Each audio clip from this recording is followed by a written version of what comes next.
The rich boy invited a black girl to his party to humiliate her. But when she started speaking, the hallways of Westfield Preparatory Academy buzzed with the usual Monday morning chaos. Students in crisp uniforms hurried to their lockers, their chatter echoing off the polished marble floors and wood-paneled walls. Amidst the sea of faces, Zoe Jackson stood out. Not just because of her dark skin in a predominantly white school, but because of the quiet confidence she exuded as she navigated the crowded corridor. Zoe had been at Westfield Prep for only 3 months, having transferred at the start of her junior year. Her mother, a hardworking nurse, had scrimped and saved to send Zoe to this prestigious school, hoping it would open doors for her daughter that had been closed to her own generation. As Zoe approached her locker, she saw her best friend, Lily Chen, waiting for her. Lily's face lit up with a warm smile. "Morning, Zoe. Ready for another thrilling week at Whitey Prep?" Zoe chuckled at their inside joke. "As ready as I'll ever be. Did you finish that killer chem assignment?" As they chatted about homework and weekend plans, Zoe couldn't help but notice the stares and whispers that followed. She was used to it by now. Being one of the few black students at Westfield meant she was always under scrutiny. Suddenly, the crowd in the hallway parted like the Red Sea, and Ethan Whitley sauntered through. Tall, blonde, and undeniably handsome, Ethan was Westfield royalty. His father was the school's biggest donor, and Ethan carried himself with the easy confidence of someone who had never known want or hardship. As he passed by Zoe and Lily, Ethan's eyes lingered on Zoe for a moment longer than necessary. Zoe felt a flutter in her stomach, not of attraction, but of unease. Something about the way Ethan looked at her always made her feel like she was being evaluated, measured against some standard she could never meet. "Ignore him," Lily whispered, noticing Zoe's discomfort. "He's not worth your time." Zoe nodded, forcing a smile. "I know. Come on, we'll be late for English." As they hurried to class, Zoe couldn't shake the feeling that something was different about the way Ethan had looked at her today. There had been a glint in his eye, a hint of, was it malice, or something else entirely? English class was usually Zoe's favorite, but today she found it hard to concentrate. Mrs. Benson was discussing To Kill a Mockingbird, and the themes of racial injustice hit a little too close to home. "Zoe," Mrs. Benson called, snapping Zoe out of her reverie. "What do you think about Scout's perspective on the trial?" Zoe felt all eyes turn to her. She took a deep breath, gathering her thoughts. "I think Scout's innocence allows her to see the injustice more clearly than the adults around her. She hasn't yet been conditioned to accept racism as the status quo." Mrs. Benson nodded approvingly, but Zoe could hear snickers from the back of the room where Ethan and his friends sat. She clenched her fists under the desk, willing herself to stay calm. As the bell rang, signaling the end of class, Zoe quickly gathered her things, eager to escape. But as she reached the door, she felt a hand on her arm. She turned to find Ethan standing there, a charming smile on his face. "Hey, Zoe," he said, his voice smooth as honey. "Got a second?" Zoe hesitated, glancing at Lily, who hovered nearby, concern etched on her face. Sure, Ethan. What's up?" Ethan's smile widened. "I'm throwing a party this Saturday. Big bash at my place. I'd love it if you could come." Zoe blinked in surprise. In the 3 months she'd been at Westfield, she'd never been invited to one of the elite parties thrown by Ethan and his crowd. "Me? Are you sure?" "Absolutely," Ethan said, blue eyes twinkling. "It's about time you got to experience a real Westfield party. What do you say?" Zoe's mind raced. Part of her was excited at the prospect of finally being included, maybe finding her place in this alien world of privilege. But another part of her, the part that had learned to be wary of unexpected kindness from people like Ethan, sounded alarm bells. "Can Lily come too?" Zoe asked, buying time to think. Ethan's smile faltered for just a moment before returning full force. "Of course, the more the merrier. I'll text you the details. See you Saturday." As Ethan walked away, Lily grabbed Zoe's arm. "What was that about? Since when does Ethan Whitley invite us to parties?" Zoe shook her head, still processing. "I don't know, Lily. It seems suspicious," Lily corrected. "Zoe, you're not actually thinking of going, are you? This has to be some kind of trick." Zoe bit her lip, considering. "Maybe. Or maybe it's a chance to show them I belong here just as much as they do, that I'm not intimidated by their games." Lily looked skeptical but supportive. Well, if you go, I go. No way I'm letting you face the lion's den alone. As they made their way to their next class, Zoe's mind was a whirlwind of thoughts and emotions. She knew accepting this invitation could be risky, that she might be walking into a trap. But a part of her, part that had always refused to back down from a challenge, was already planning what she would wear, how she would act. Little did Zoe know, her decision to attend this party would set in motion a chain of events that would shake the foundations of Westfield Prep and force everyone, students, teachers, and parents alike, to confront the ugly truths lurking beneath the school's polished surface. As the day wore on, Zoe couldn't shake the feeling that she was being watched. In the cafeteria, in the hallways, even during soccer practice, she could feel eyes on her. Ethan and his friends whispered and laughed, shooting glances her way. By the time the final bell rang, Zoe had made up her mind. She would go to this party, but not as the meek, grateful recipient of Ethan's invitation. No, she would go on her own terms, ready for whatever they might throw at her. As she walked home that afternoon, the autumn sun warm on her face, Zoe felt a mix of determination and apprehension. Saturday night loomed before her, full of potential. For humiliation, yes, but also for triumph. Whatever Ethan and his friends had planned, Zoe was determined to show them that she was not a girl to be trifled. Little did she know, her response to their attempted humiliation would send shockwaves through Westfield Prep, forever changing the dynamics of power and privilege that had long defined the school. The week leading up to Ethan's party seemed to crawl by at an agonizingly slow pace. For Zoe, each day brought a new wave of anxiety mixed with determination. She noticed the whispers in the hallways intensifying, the sideways glances becoming more frequent. It was clear that news of her invitation had spread quickly through Westfield Prep's gossip grapevine. On Wednesday afternoon, as Zoe was leaving her advanced placement music class, she overheard a conversation that made her blood run cold. "I can't believe Ethan invited the charity case," a girl's voice said, dripping with disdain. "What is he thinking?" "Oh, come on," another voice replied, lower and more amused. "You know exactly what he's thinking. This is going to be epic." Zoe didn't stick around to hear more. She hurried away. Their words confirmed her suspicions. This invitation was indeed a setup. But instead of discouraging her, it only strengthened her resolve.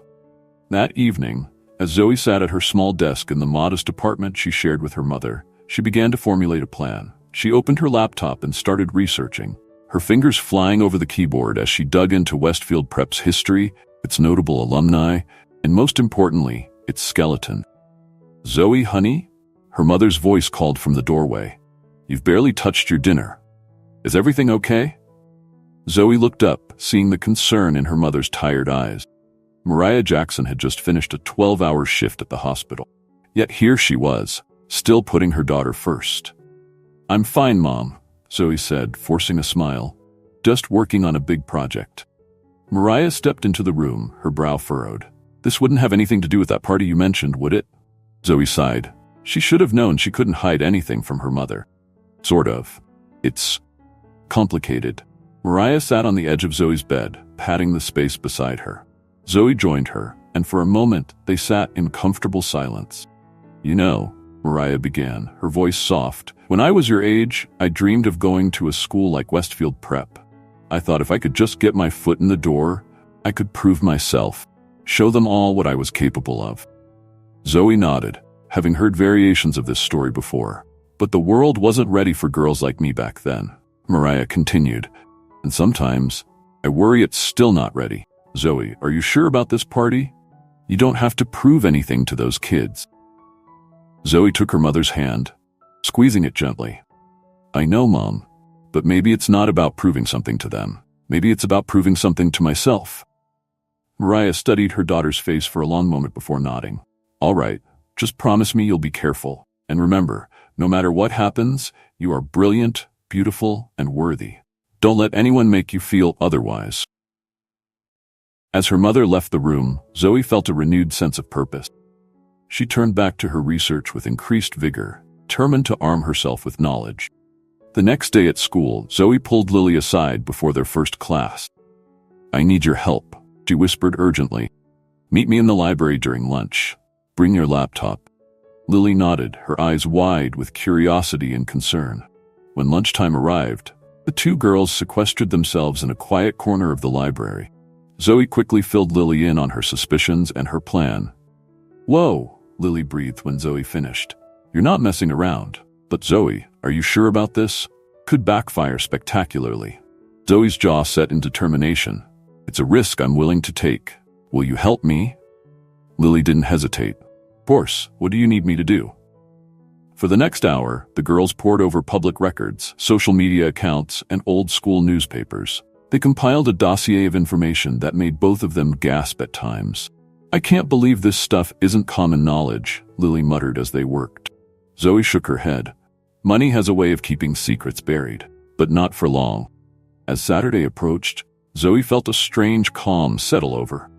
She had her plan, she had her facts, and most importantly, she had her self-respect. Whatever Ethan and his cronies had in store for her, she was ready.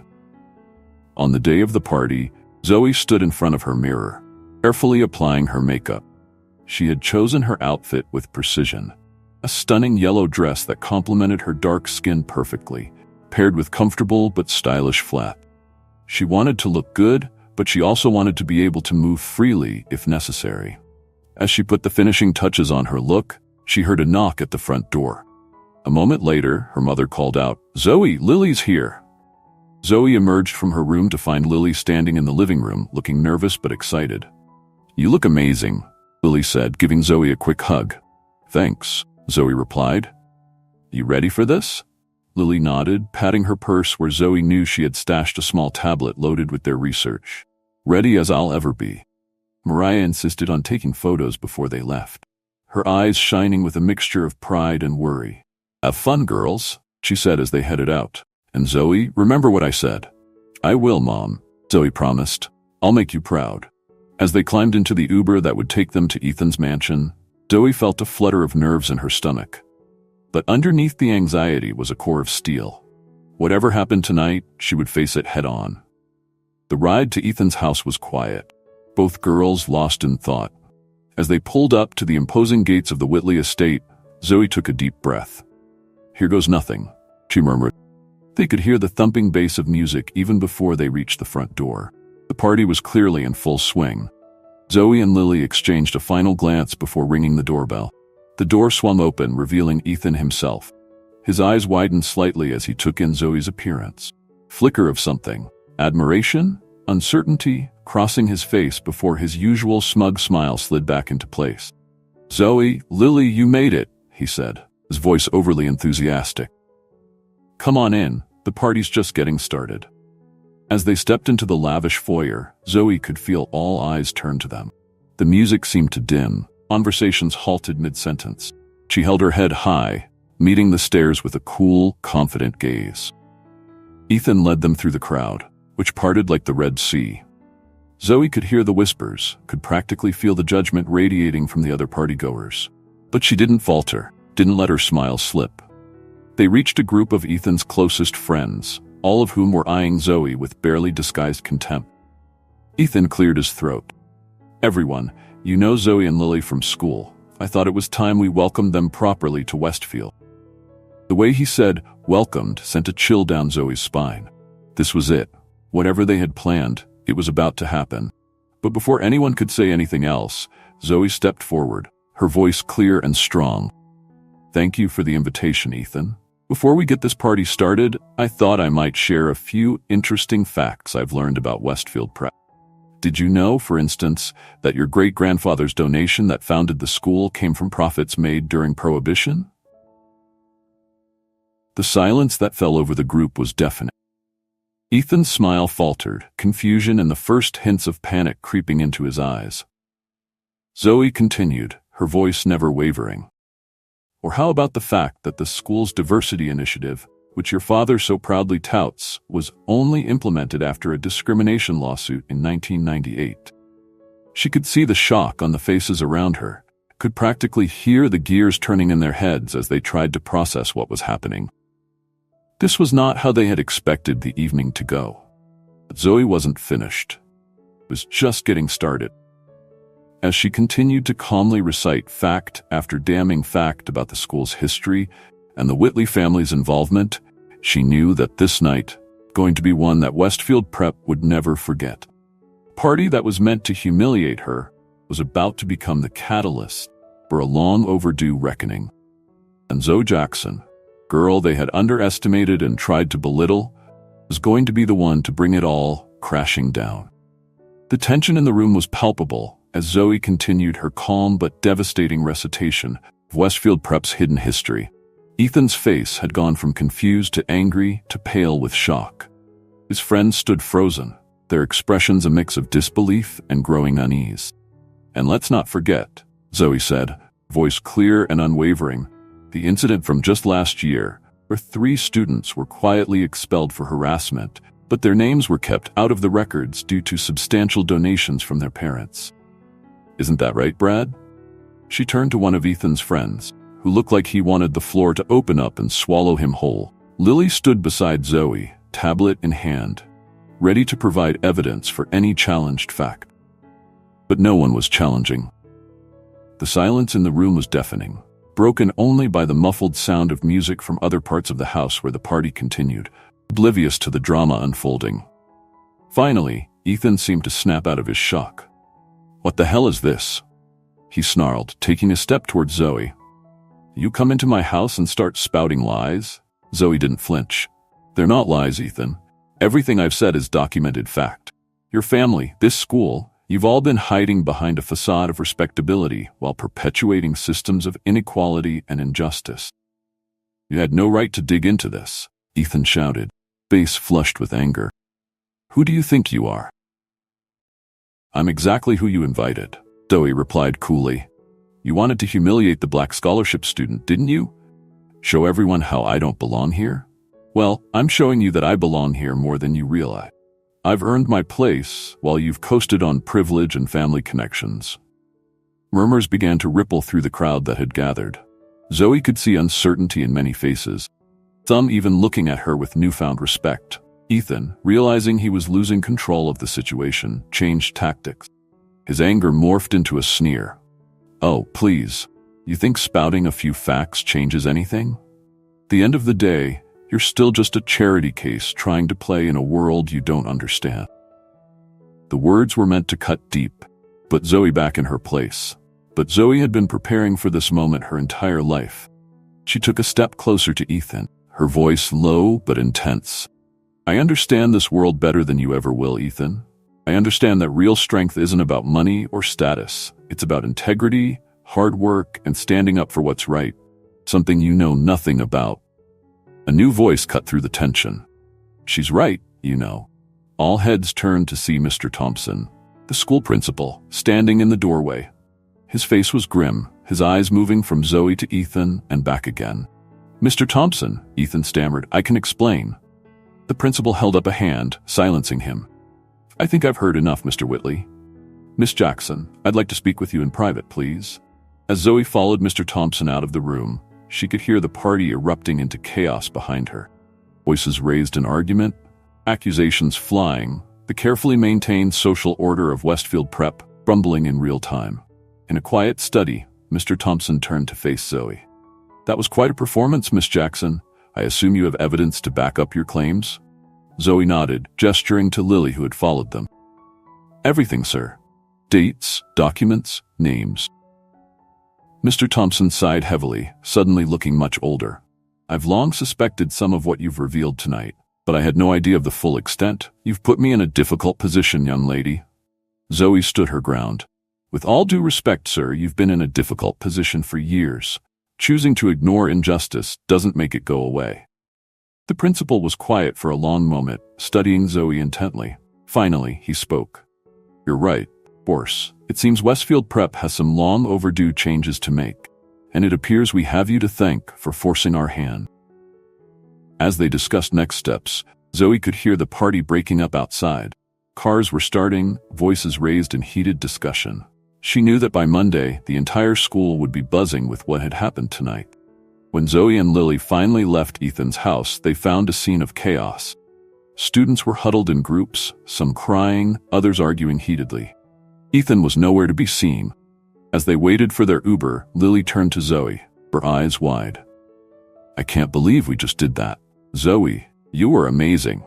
Zoe felt a mix of exhilaration and exhaustion wash over her. "We did it together, Lily. Couldn't have done it without you." The ride home was quiet, both girls lost in thought about the repercussions of the night's events. As they pulled up to Zoe's apartment, Lily squeezed her hand. "Whatever happens next, I've got your back." Zoe smiled, grateful for her friend's unwavering support. "Thanks, Lily. Something tells me we're going to need to stick together in the coming days." As she entered her apartment, Zoe found her mother waiting up for her. One look at Zoe's face, and Mariah knew something significant had happened. "Oh, honey," she said, opening her arms. "Come here and tell me everything." Zoe fell into her mother's embrace, suddenly overwhelmed by the enormity of what she had done. As she recounted the events of the night, her mother listened silently, her arms tightening around Zoe. When Zoe finished, Mariah pulled back to look her daughter in the eye. "Zoe Jackson, I have never been more proud of you than I am right now. You stood up not just for yourself, but for every student who's ever felt out of place at that school. You're a true leader, baby girl." Tears sprang to Zoe's eyes at her mother's words. "I was so scared, Mom, but I kept thinking about what you said, about being worthy. I couldn't let them make me feel small." As Zoe got ready for bed that night, her phone buzzed constantly with messages from classmates. Some were supportive, others angry, many simply confused. She turned it off, knowing she would need to face the fallout soon enough. For now, she needed rest. Lying in bed, staring at her ceiling, Zoe reflected on the night's events. She had gone to that party expecting to be humiliated, but instead, she had turned the tables in a way no one could have anticipated. She had exposed long-buried truths and set in motion changes that would ripple through Westfield Prep for years to come. But as the adrenaline of the confrontation wore off, a new worry settled in. What would Monday bring? How would the school react? And what consequences would she face for her action? As sleep finally claimed her, Zoe's last thought was of hope. Hope that her actions would lead to real change. Hope that other students like her would find their voices. Hope that Westfield Prep could become the kind of school it had always claimed to be. Little did she know, the events of that night were just the beginning. The coming days would bring challenges, revelations, and opportunities that would test her resolve and shape not just her future, the future of Westfield Prep itself. Monday morning arrived with a sense of foreboding.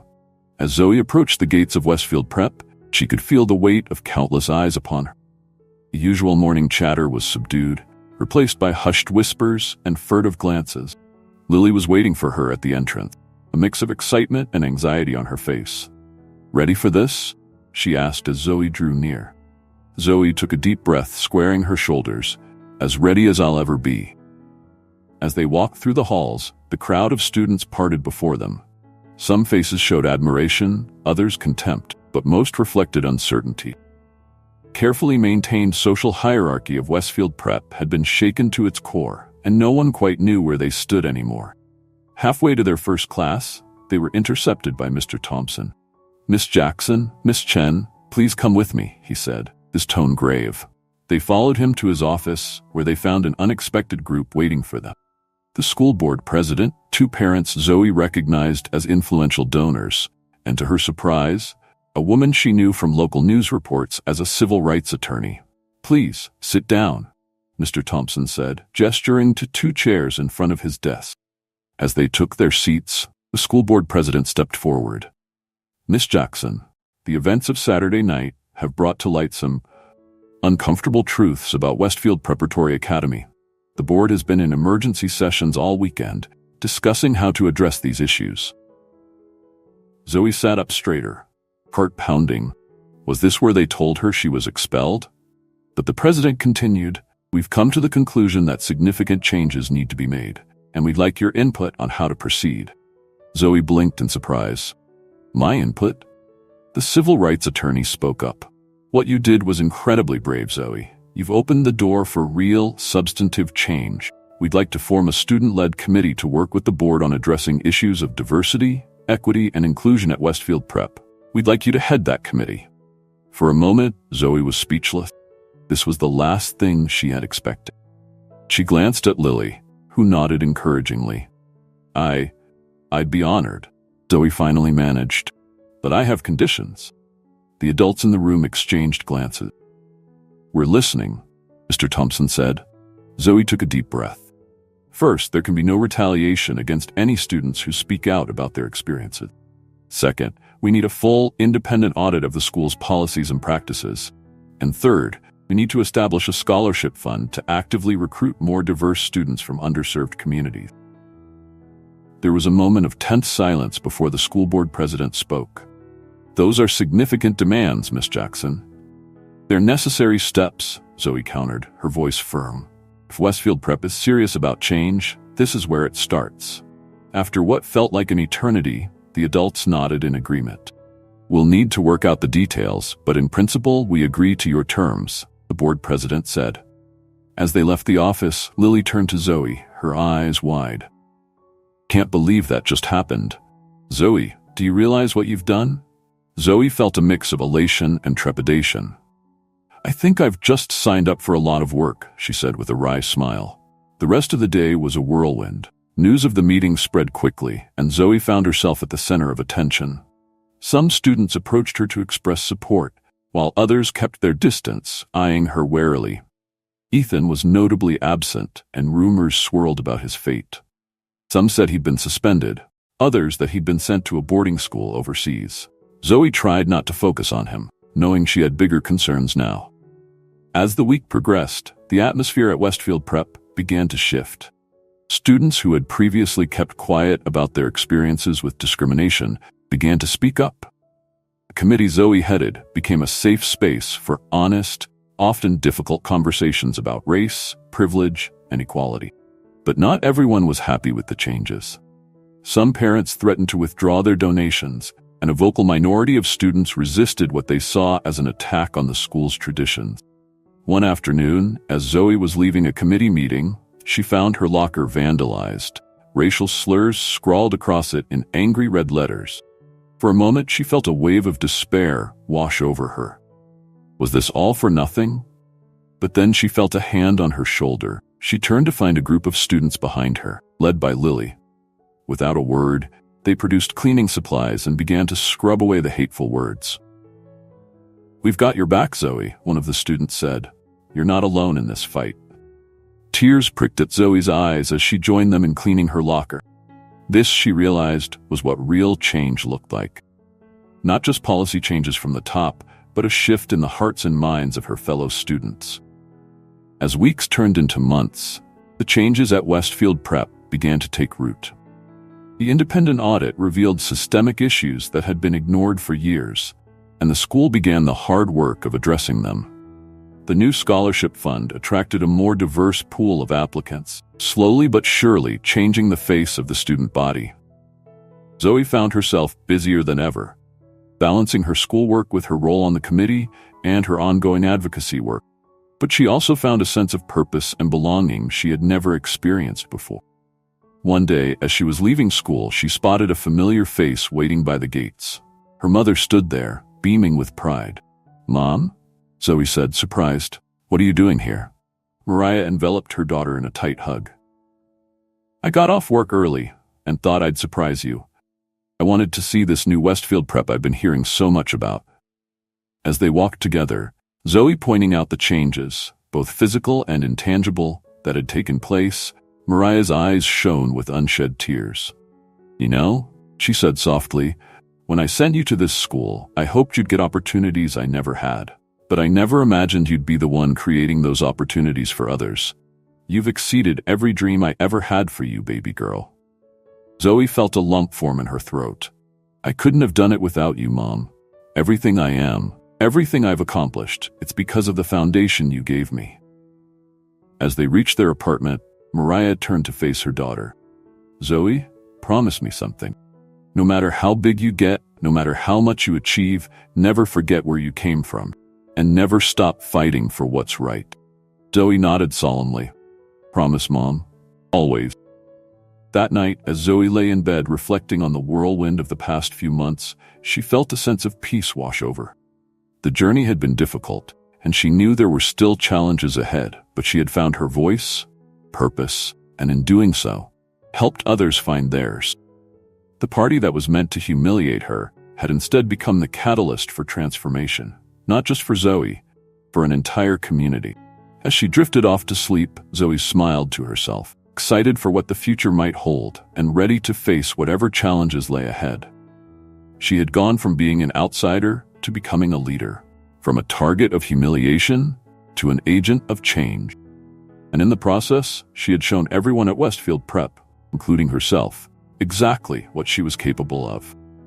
As the school year drew to a close, Westfield Prep was hardly recognizable from the institution it had been just months ago.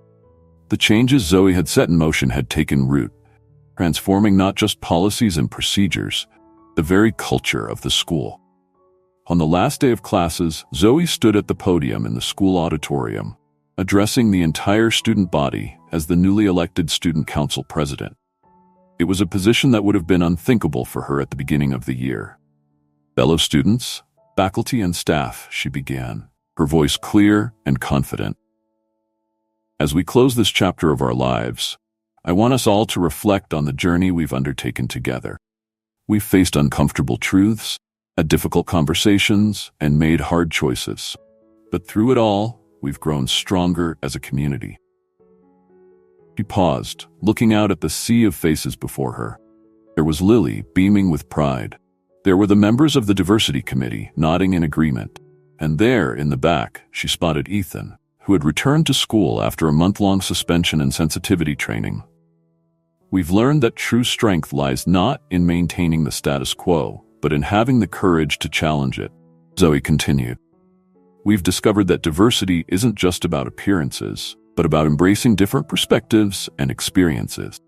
And we've realized that excellence isn't about exclusivity, but about creating opportunities for all to succeed. As she concluded her speech to thunderous applause, Zoe felt a sense of accomplishment wash over her. She knew this was just the beginning. After the ceremony, as students milled about saying their goodbyes for the summer, Zoe was approached by an unexpected figure. Ethan Whitley stood before her, looking uncomfortable but determined. "Zoe," he said, his voice low, I owe you an apology. What I tried to do to you was cruel and wrong. I've done a lot of thinking these past few months, and I realize now how blind I was to my own privilege and the harm it caused." Zoe studied him for a moment, searching for sincerity in his eyes. "Thank you, Ethan," she finally said. "Apology accepted, but remember, it's not just about saying sorry, it's about doing better." Ethan nodded solemnly. "I know. I want to do better. I was hoping maybe I could join the diversity committee next year. I have a lot to learn, and I want to be part of the change."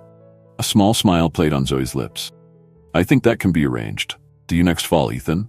As he walked away, Lily appeared at Zoe's side. "Well, that was unexpected," she remarked. Zoe shrugged. "People can surprise you. Sometimes all they need is a chance to see things differently." The summer passed in a blur of activity. Zoe split her time between an internship at a local civil rights organization and planning for the upcoming school year. The diversity committee had big plans, including a mentorship program for incoming freshmen and a series of workshops on inclusive leadership. When September rolled around, Zoe stood once again at the gates of Westfield Prep. But this time, instead of anxiety, she felt excitement for what lay ahead. The first assembly of the year was a stark contrast to those of the past. The incoming class was noticeably more diverse, thanks to the new scholarship initiative. Mr. Thompson, who had undergone his own journey of growth, spoke passionately about the school's commitment to equity and inclusion. As the year progressed, Zoe watched with pride as the seeds of change she had planted continued to grow. The mentorship program was a huge success, helping new students from all backgrounds feel welcome and supported. The school's curriculum underwent a comprehensive review, incorporating more diverse perspectives and histories. There were still challenges, of course. Old habits died hard, and not everyone was on board with the changes. But slowly, steadily, the culture of Westfield Prep was evolving. One crisp autumn day, as Zoe was leaving a student council meeting, she bumped into Mrs. Benson, her English teacher from the previous year. "Zoe," Mrs. Benson said warmly, "I've been meaning to talk to you. I wanted to thank you." Zoe tilted her head in confusion. Thank me? For what? Mrs. Benson smiled. For opening my eyes. I've been teaching To Kill a Mockingbird the same way for 20 years. But after everything that happened last year, I realized I needed to approach it differently. We're now pairing it with contemporary works by Black authors, discussing how racism has evolved, and really engaging with the material in a new way. The discussions in class have been incredible. Zoe felt a warmth spread through her chest. This, she realized, was the real impact of her actions. Not just policy changes, but shifts in perspective that would ripple out in countless ways. As her senior year drew to a close, Zoe found herself reflecting on her journey. She had entered Westfield Prep, feeling like an outsider, someone who didn't belong. Now, she was leaving as a leader who had changed the very fabric of the school. On graduation day, as she stood at the podium delivering the valedictorian speech, Zoe looked out at the diverse faces of her classmates, at the proud tears in her mother's eyes, at the supportive smiles of the faculty. We leave Westfield Prep today not just with diplomas, but with a deeper understanding of who we are and the impact we can have on the world. She said, we've learned that one voice can spark a movement, that difficult conversations can lead to powerful change, and that true leadership is about lifting others up alongside yourself. As she concluded her speech, Zoe felt a sense of both closure and new beginnings. She had been accepted to several top universities, all eager to have a student with her record of leadership and advocacy. But more importantly, she was leaving behind a legacy at Westfield Prep, a school forever changed by the girl who refused to be humiliated and instead chose to revolutionize. Later, at the graduation party her mother threw for her, Zoe found a quiet moment amidst the celebration. She thought about the upcoming fall, about the new challenges that awaited her in college and beyond. But she wasn't afraid. She knew now that she had the strength to face whatever came her way. As she rejoined the party, surrounded by friends, family, and supporters, Zoe smiled to herself. The rich boy who had invited her to a party to humiliate her had no idea what he was setting in motion. But Zoe had known, deep down, that she was capable of something extraordinary, and in rising above the attempt to shame her, he had not only transformed herself, but an entire community. Future stretched out before her, full of possibility, and Zoe Jackson was ready to face it head-on, armed with the knowledge that one person, standing up for what's right, could indeed change the world.